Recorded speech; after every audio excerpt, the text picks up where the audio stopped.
Welcome back, everyone. I'm here and I hope you're all doing well, because today's story, it's gonna need you to be emotionally prepared.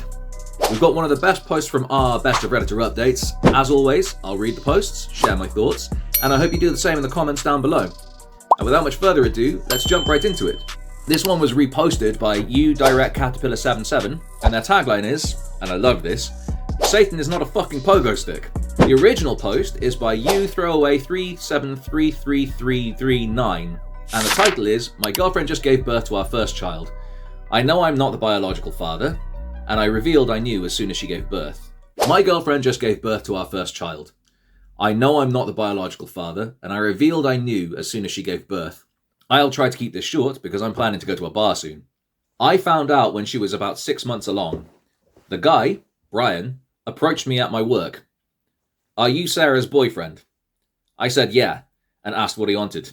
He said he was sorry that he had slept with her and swore he didn't know that she was with someone. I don't believe that. He then pulled out his phone to show the texts between them. They had been sleeping together or linking up for at least a year. Then she found out she was pregnant, and they came to an agreement to just pretend the baby was mine. In return, she wouldn't lose her perfect life, and he wouldn't be responsible for a baby. I knew it was weird. We had been having problems trying for a baby, and all of a sudden she got pregnant so easily. But he explained that he had been thinking about it, and he recently became a Christian. He said that he couldn't live his life knowing that I was living a lie while his child didn't know their real father. So yeah, I told him I'd keep in touch, and to not say that he said anything just yet. I've had a lot of time to think, but ultimately I decided to wait until she gave birth. To hurt her in her most vulnerable moment. I'll spare the details, but she went into labour, baby was born, and was taken to the NICU to be monitored for a bit. What should have been a beautiful moment of me holding my baby was the most heartbreaking time of my life. Just knowing he was not mine hurt me. Once she was sewn up and comfortable, I started packing up my stuff to leave. She asked where I was going, and I just told her. I know I'm not baby's name's father. You can act all shocked, but I know. Just ask Brian to come. I'm positive he'll sign the birth certificate. Then I left. She's been calling my phone over and over, even sending texts as I type this, and has even gotten her sister to call me a few times. It was hard pretending these last few months, but I think I'm satisfied. I feel really, really heartbroken though. I was planning to propose to her on the day our baby was born. I was going to make her the happiest woman ever. Oh well. I'm going to go get shit-faced now. Small update. Head hurts, but I'm home and safe. I wasn't really expecting this to gain as much traction as it did, but I'll clear up a few things. Brian is going to be in the baby's life if it's his. I don't care what anyone says. I'm sure the kid isn't mine. I'll go get tested, but me and Brian have been in contact since last night, and there isn't a doubt in my mind. For those of you calling me a psychopath or whatever, I don't really care. You'll all forget about this post in a day anyway, while I'll have to live with this shit for the rest of my life. What I did wasn't amazing, but I don't care. All I ever did was treat her amazing, and this is how she pays me back. If you think this is fake, go read something else. Doesn't matter to me. Relevant comments. How did she react when OP left and told her he knew? Her eyes got really wide and she started to say, wait, but I was already closing the door when she started talking more.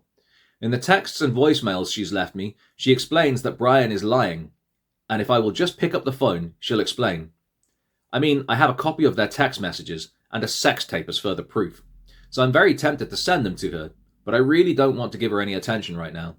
When asked who else was in the room and is this fake? Nurses were in the room. I didn't give a shit if they heard. This was after they took the baby to the NICU, and the only reason he even went was because my ex had a pretty bad fever before she gave birth, so they were wanting to monitor him to make sure he didn't also develop a fever. She has her own insurance. Obviously, if she had complications, I wouldn't have done it right then, but she didn't. Baby is fine. She's fine. So I broke the news and left. I don't understand why people who say shit is fake stick around to read and comment. Move on with your life then. Update. December the 27th, 2022, 3 weeks later. Hi everyone, I just wanted to start by saying I would have updated sooner, but it takes a bit to get test results back. I've also been working on myself in the time being. Thanks for all the support. I'll cut to the chase. I am not the father. But I already knew that deep down. Brian and the baby are a match, so that pretty much answers that question. He's very excited to be a dad, even despite the circumstances. We've kept in touch this whole time, and he's actually a really great guy. Goes to church now, volunteers at shelters, etc. I'm not sure if we'll continue to stay in touch after this, but I wouldn't mind getting a drink with him every once in a while. I hope the kid does great in life. He should with Brian as his dad. As for Sarah, around the time I posted, she had asked Brian to be with her officially since there was nothing to hide. As far as I know, he has not taken her up on that offer and just wants to co-parent for the sake of being in his kid's life. I think that's very smart of him, honestly. Me and her have talked as well. We talked about where it all went wrong. She felt as though I wasn't there for her fully and felt unfulfilled, which I understand. I wasn't always the best guy, but I treated her the best I could. I guess it just wasn't meant to be. She started crying, and I did give her a hug, but I made sure she knew it wasn't because I cared about her. She's offered to stay friends and for me to visit if I want, but I declined. I'm not really interested in keeping up with her and her kid, but I did give her the stuffed animal I was planning to give our kid someday as a gift. She's been staying with her mom and has fully moved out her stuff. She asked me to keep her number, but I blocked her the same day she finished moving out. So it's just me now. I'm not gonna lie, my heart has been super heavy, but I think I'll be okay. There's a cute girl at my work, and we've been talking. She's a single mom, and she has been awesome so far. I explained that I wanted to go slow because of my recent breakup, and she understands. We've hooked up once or twice, nothing serious yet. I just want to be myself for now, but I'll likely give her a shot when I'm ready. That's it for now. I'm depressed, but I'm working out now at least. I never want to talk to Sarah, and will likely never see her again. It sucks, because she was a big part of my life, but that's gone now. Thanks for all the support. I'll answer questions if you guys have more. Edit. Just want to mention that I still don't feel bad about what I did. I can tell she's still hurting, but I definitely think it's deserved still. Alright, so DNA test confirms it. Not his baby. Brian is the father. And honestly, Brian doesn't come out of this looking terrible. He went to church, went to the guy's workplace, showed him the text himself. That took something. Most men in this position would have stayed quiet and let things play out. The fact that he walked into that man's job to say, hey, I think you deserve to know. I respect that. Sarah, she tried to spin it like he wasn't showing up enough for her.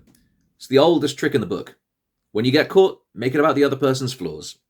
And maybe he wasn't perfect, but sis, that doesn't justify a year-long affair and a plan to pass off someone else's child as his. Those are two very different conversations. New update. I'm the guy who waited until his partner gave birth before telling her I knew the baby wasn't mine. Here's how my life is going. August the 8th, 2023. I keep getting DMs asking me to update, so here's one.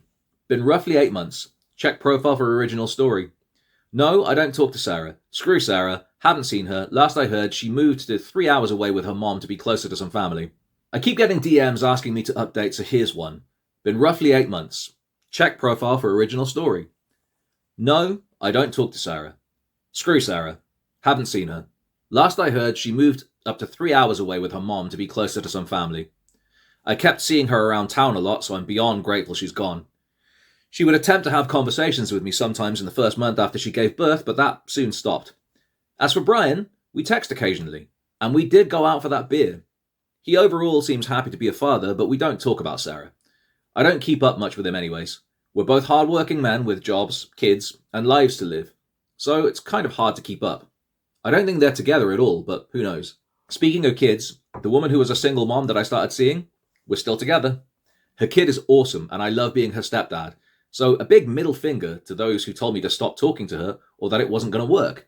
It may seem like we moved fast, but at this point, I don't care. I've never loved anyone more. We communicate properly, hardly fight, just so much fun. I initially was going to cut all contact with her after falling off into a bad drinking habit, but she really kept me grounded. I didn't meet my stepdaughter for a while, but when I did, I knew I couldn't leave. Being a part of this little family has healed me in ways I literally can't fathom. And before anyone says I just used them to deal with the trauma of not having my own kid, that couldn't be farther from the truth. I'm in therapy. I got my shit together, and most days I don't even think about my ex. Hell, I even forgot about this damn account. Words cannot describe how much my life has picked up. Thank you, Reddit strangers, for being there in the darkest time of my life. Honestly, it helped. Hoping to propose to my girlfriend sometime in the future. That's it. Bye. Let's look at the comments. Comment 1. I stopped believing the story was real when he kept praising the other guy and going on about how they can be best buds, and then go on being best buds. Dude was sent screenshots and shown sex tapes of his cheating girlfriend, the one he was apparently going to propose to, and is perfectly fine being friends with the man she cheated on him with.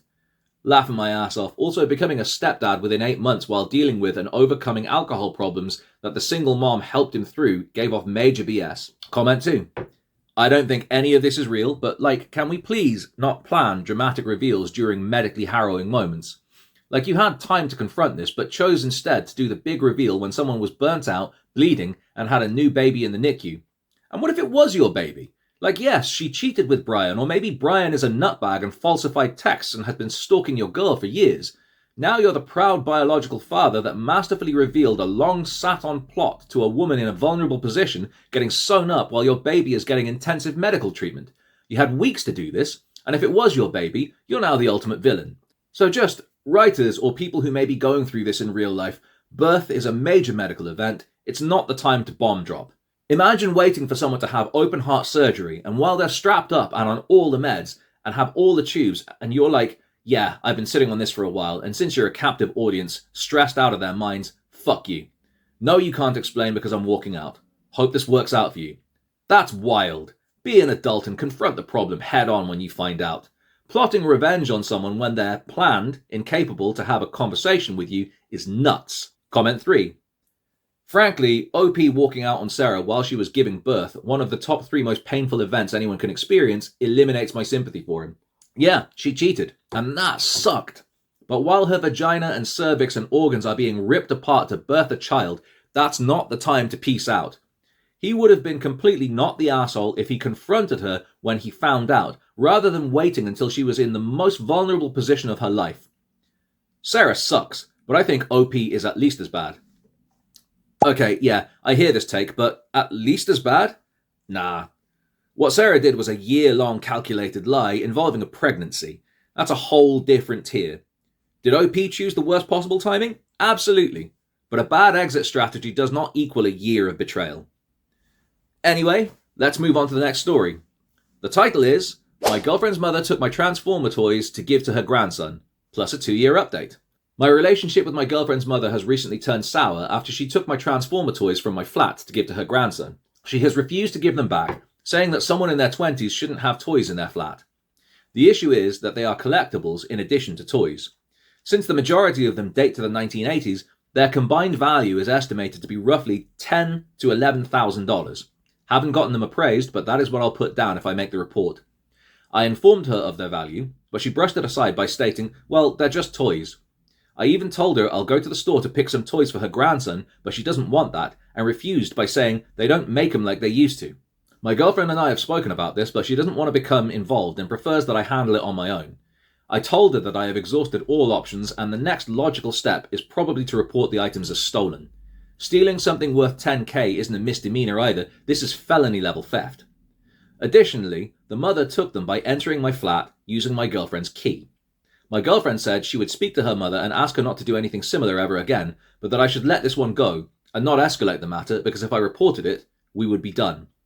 She said she would only talk and involve herself if I promised not to do anything about it and that I should value our 2.5-year relationship more than some plastic toys. I don't understand why she isn't valuing our relationship and getting my stuff back from her family. I just want my things returned. I genuinely find it hard to believe she is siding with her mother. We've already been into a few arguments over this over the past several days, and I don't think things will get better. A part of me believes that her mother will likely sell them for a profit or something, and then purchase the cheaper ones for her grandson to give them to him on his 6th birthday. I don't want to involve the police and ruin my relationship with my girlfriend or her mother. Up until now, her mother has been nothing but nice to me. Is there a more effective approach to take? Advice? Relevant comments. OP when told to go over and get them back. Get them how? I don't know where they are. Most probably in their house, but I don't think she'll let me search her house for my stuff. Asking for it hasn't worked. Airplane porn. Hang the fuck on. She can enter your house to steal your shit, but she won't let you into her house to get your stolen property back? Bro, I can't fucking even. Get the fuck out of here. Tell your girlfriend to take you over there and let you in and look for your shit. Also, said child recipient of your stolen property is a relation to your girlfriend. Tell her to get you in touch with that child's family so they can return your stolen property. If your girlfriend won't do either, then she's being morally complicit in you being robbed. King Alastor. Sure you want to be with a girlfriend who supports her mother in theft, instead of just going and taking those toys back and bringing them back to you? OP. I see what you're saying, but other than this one thing, the rest has been good. Limitless Megan. Here's the thing. Her mother let herself into your home to intentionally steal from you, but she's not going to say anything. She's not taking the key back. She's not demanding the things get returned. She's doing nothing. And she will punish you if you do the one thing you have left to do. Basically, your girlfriend is helping her mom steal from you. And I'm guessing agrees with her mom about your toys. Are you sure your girlfriend wasn't in on them being taken? And why is it okay for her to throw your 2.5-year relationship away so mom can literally steal from you? And why is it okay for her to throw your 2.5-year relationship away so mom can literally steal from you? And why would you want to preserve a relationship with someone who thinks so little of your feelings and your belongings? Update, Reddit, November 23rd, 2022. I broke up with my girlfriend because she continued to take her mom's side and threatened to break up with me.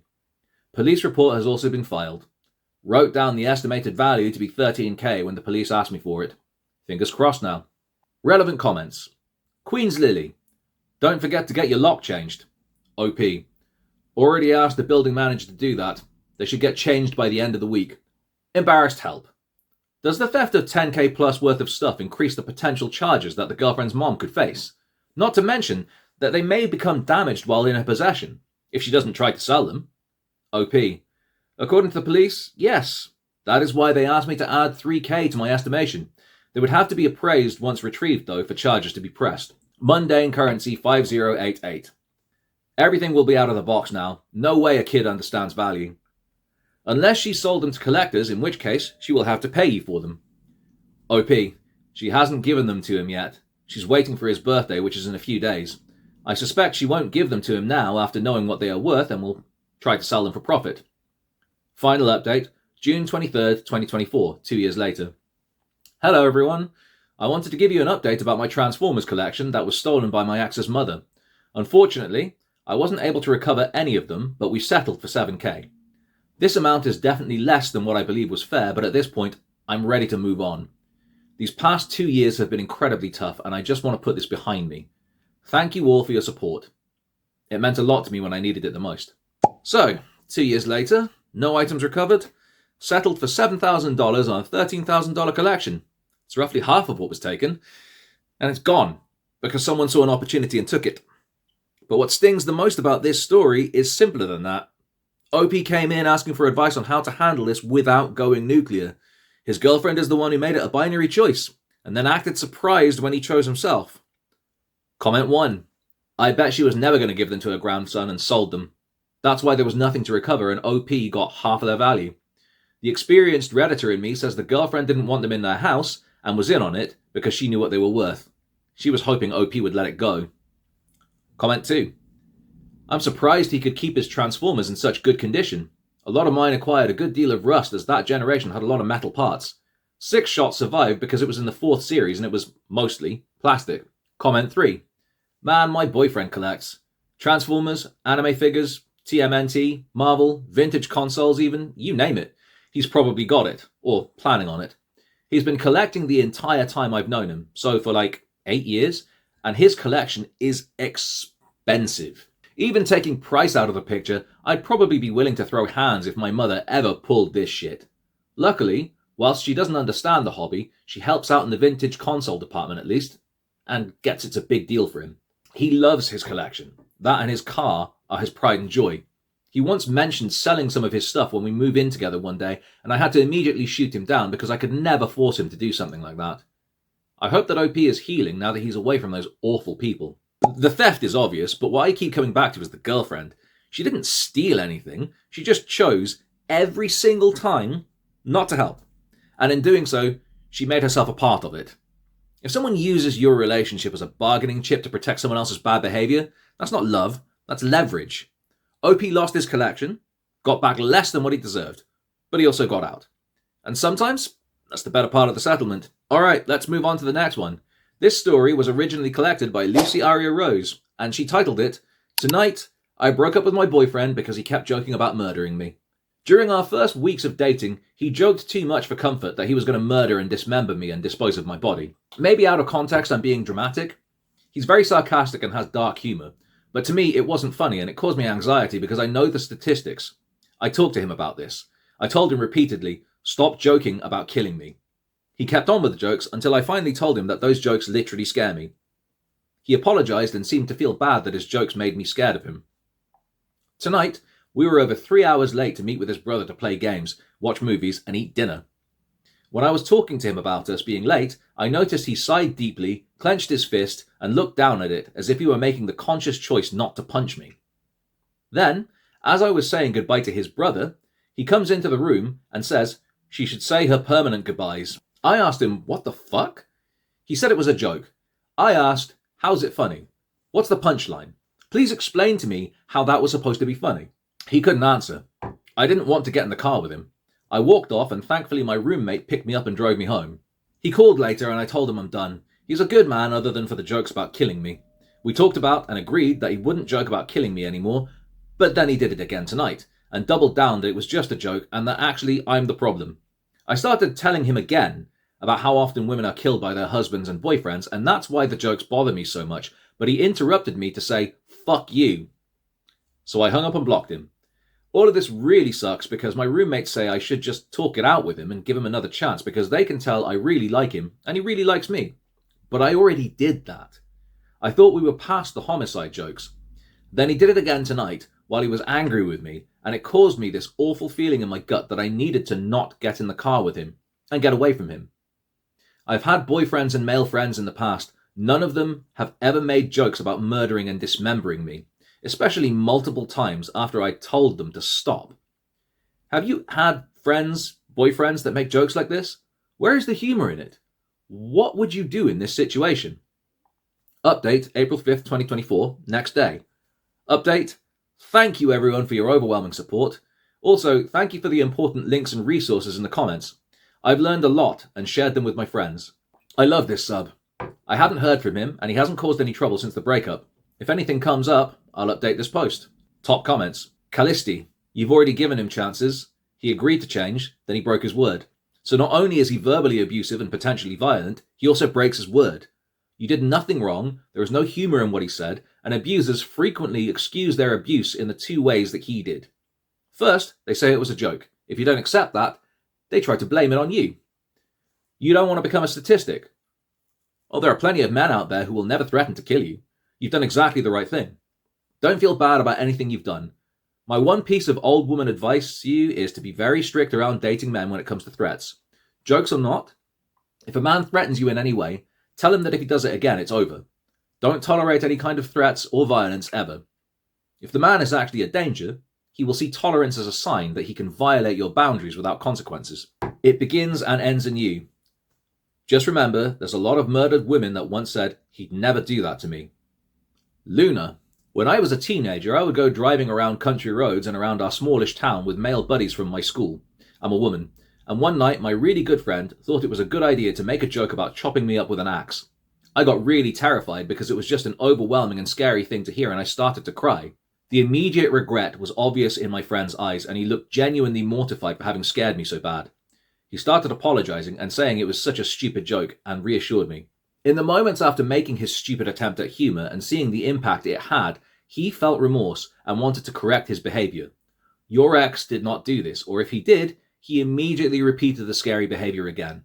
My friend never made a joke like that again. Men who actually care about us will respond empathetically to our fear response and will want to do whatever it takes to ensure we feel safe around them, especially if it's as simple as refraining from making a dumb joke. I hope you never have to see this creep again, and good for you for sticking up for yourself. Update post, March 9th, 2025, 11 months later. I hope I'm not breaking any subreddit rules by posting an update, but I thought this sub would like this update from all the feedback my OP received and all the messages I read requesting an update. My original post was almost a year ago. Thankfully, I've moved across state since then, and I have not seen him since.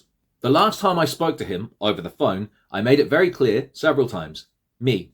You promised you'd stop making jokes about murdering me, but then you did it again. Me. You realize the greatest threat for women is being murdered by their boyfriends/husbands. They are most likely to be killed by men they know. Him. Hey, Chognos, fuck you. So I hung up. I ghosted him after that, blocked him on everything, and alerted my employer that if he shows up that he was a threat. However, he sent me an email in an attempt to, I don't know. I'll leave you to draw conclusions because I really can't make sense of it. I'm sorry if I quoted it incorrectly, I'm on mobile. The email he sent me, dear my name, spelt with hashtags. He got my name wrong multiple times, and it became a joke, which is what he refers to here. I don't really know how to go about saying that I am empathetic, as I'm a me-pathetic mess. But I do feel, I can understand, and I have recognised, my actions have consequences. Clearly. I thought I was being reasonable. I gave you time and space. I wasn't sure how long I needed to wait, or if I should just do nothing, but I didn't know you had even blocked me until today, as I had not called and only texted that first day, expecting nothing back, yet now I understand. I should have known. I tried to call you tonight, though, despite my better judgment. That's when it hit me hard. It's been almost 2 weeks. I know you don't want to be in a relationship with me, but I wanted to end this civilly. I could hope at least. On terms that we could both live on, amicably, or me, since I didn't have a choice. That terrible night was booze-ridden, and unfortunately for me, the end of us. I didn't get any chance, but I made my choices, and I was cut out of you, like the cancer I became, regardless of how much I remember, due to my memories being cut down by Irish whiskey, and I haze-focused. You ghosted me. Now I know how that feels, as I have done that to others. I deserve this. It's interesting because you mentioned to me that I never had to change my number in my last relationship over 5 years ago, because all I needed to do was block them. Damn. History not only repeats itself, but can be fucking ironic. I lost one of my best friends. I lost you. I have been hurting, OP. This hurt even more when I realized you don't even want to communicate with me. I would ask why, but I know it's because you hate me. What you think of me. What you think I am. Who likes Andrew Tate. Nobody. I embody that nobody. I am hate. I am Tate. I obviously have a lot of growing up to do. I was not aware of just how much. I do not regret you or the experiences I shared, which were awesome and different than all the other treasures I had experienced with another soul. We had so much in common, and yet the few things we didn't shaped itself into a shadow that blocked our light, your light. I regret not realizing that, perhaps. I was just not ready. You are so beautiful and awesome, OP, and I hate hurting you in any way, especially since you deserve so much love, and instead I gave you fear. You, however, only gave me happiness. You made me feel wanted, so much so that it blindsided me. I haven't been that happy in a very long time, and maybe that's why I fell for you so hard and so fast, as I had been in the dark for years, and your essence got me as high as a kite. I could see the sky for once. I was flying. I had been grounded since I lost my wings a few years ago, and it showed. I started sinking in the sands of times. In bottles, in gates drowned by my fears. My brother lost a friend because of me. I lost because of me. I may be a good person that does bad things, but I did a bad thing to a good person. It scares me to think that, when we do, and it will inevitably happen as it's a small town, run into each other, you will fear me, and I will fear you. I don't want that, but I made my grave, and I suppose I need to sleep in it. I will not call you again as I did tonight, as much as I want to. You can always call me, but I am aware that is about as real as my dreams coming true. I have respected your space. I haven't tried to suffocate it or breathe your air. I just wanted to bury myself with a little dignity today, considering that I must be public enemy number 1. I'm embarrassed to admit that running into your roommates or even co-workers makes me feel uncomfortable. That I did. To myself. And you. I'm sorry, OP. I don't know what else to say. I know you will find someone sooner or later who will treat you with respect and make you feel loved. I am not him. I failed. But you will have that. As much as I don't want to think of it, and you deserve it, as much as I didn't commit to it. I know you think I don't love you. You can ghost me, you can not respond. I don't think you will anyways. Maybe you won't even read this, which is okay. I needed to say my piece, to rest at sea. But you can't take away how I felt, or how I feel at all. Maybe that was the problem. I was too much. You thought I was just a blimp in time anyhow, and now, that blimp can finally sink, in time. Edit. Thank you all for the support. I love this sub. No way will he ever hear from or see me again.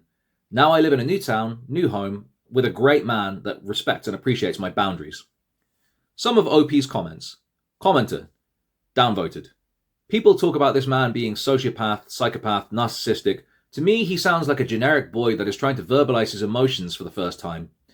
I don't know how old he is, but it reads like the letters my first boyfriend at 20 years old sounded. Trying to be poetic and funny and failing at both. And just word vomiting emotions without fully understanding them. Yeah, that's just a normal dude learning his actions have consequences for the first time. OP. He's like 40. Commenter. I'm so glad you're safe. I have wondered about you from time to time. OP. Thank you. I'm doing great. Commenter.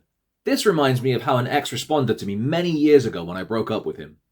I broke up with him because I started getting this weird gut feeling that I didn't feel comfortable being alone with him, and he was getting very possessive and a bit manipulative. I even had a close family friend reach out to me hesitantly, share that she was not sure why, but she was worried about me being alone with him. He responded, via texts, by trying every manipulation tactic in the book, from telling me he was sobbing and please take him back, to saying I had just been using him and was a liar, to telling me he didn't know how he was going to go on with his life. His reaction made me realize I absolutely made the right choice. OP. Thanks for sharing. It's so important to trust our instincts. Commenter. Him talking about alcohol makes it make sense. All the more reason to keep him blocked though. If he's making these jokes while drunk, there's a non-zero chance that he actually did fantasize about killing and dismembering you or someone else. OP. Most of the time when he made the jokes, he was totally sober. Commenter. I read through your first post. The dating phase is when you get to know somebody. Take your time to do that before more commitment. He is a nutcase. I doubt he ghosted anybody and he's trying to say things to make himself look better. OP. We weren't together for long. I was initially attracted to him because he was cheerful, happy, charismatic, kind, considerate, and handsome. Then the mask fell off. Commenter. Shadow that blocked our light. Your light. Am I the only one who read it as another death threat? Blocking the light with capital letters implying she'll be turned off? OP, please do not lower your guards and be careful. OP, wow, you have a great point. I'd not considered that until now. Alright, so here's my final take. Chugnos did everything right. She communicated clearly, gave him a chance, trusted her gut when he crossed the line again, and she got out safely. The fact that she moved to a new town, found a great partner, and is genuinely doing well, that's the ending this story deserved. The lesson here is something that commenter Callisti said, and I want to repeat it. If a man threatens you, joke or not, and he does it again after you've told him to stop, that is information about who he is. Take it seriously. The roommates telling her to just talk it out, I understand they meant well, but sometimes the people around us normalize what shouldn't be normalized because they don't want to believe something bad is happening right in front of them. She didn't need another conversation. She needed to leave. And she did. If this story resonated with you, drop your thoughts in the comments. I'd genuinely love to know where you land on this one. And if you're new here, feel free to like and subscribe so you don't miss the next one. I'll catch you in the next story.